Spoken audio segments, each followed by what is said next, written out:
A young shepherd named Santiago sleeps in an abandoned church in Spain, dreaming of a treasure hidden at the base of the Egyptian pyramids. This recurring vision is not just a dream, but the beginning of a journey that will take him across continents and deep into his own soul. He faces a choice familiar to us all: stay with the life he knows or risk everything for a future he can only imagine. Brazilian author Paulo Coelho wrote this story in 1987, finishing the manuscript in just 2 weeks because he felt the tale was already written in his soul. Coelho's own life was as varied as his characters. He was a songwriter and a nonconformist who was even institutionalized by his parents for wanting to be a writer. His life changed after a 500-mile pilgrimage on the Camino de Santiago in Spain, which inspired him to pursue his writing career with renewed vigor. The book is written with a simple, fable-like clarity that feels more like ancient scripture or a bedtime story than a modern novel. This style allows the reader to focus on the deep spiritual messages hidden within the adventure. As the story says, people are capable at any time in their lives of doing what they dream of.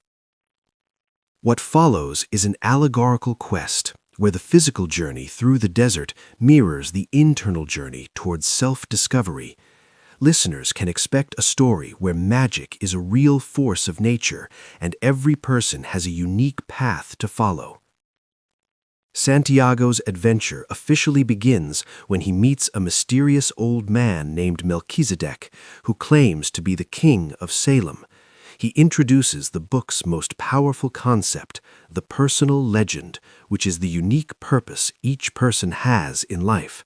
Santiago sells his sheep and travels to Africa, but he is immediately robbed in Tangier. Instead of giving up, he finds work with a crystal merchant, eventually earning enough money to continue his trek toward Egypt.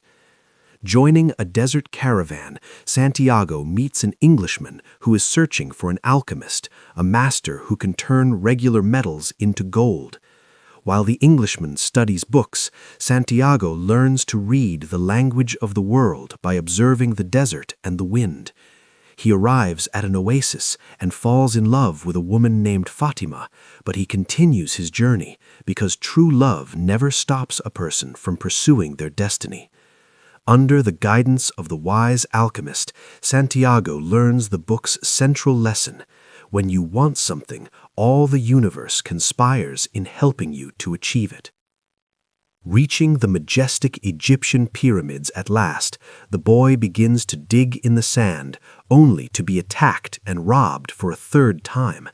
As he's being beaten, the leader of the thieves mocks his faith in dreams and mentions his own recurring vision, a treasure buried under a sycamore tree at an abandoned church in Spain, the very place where our story began.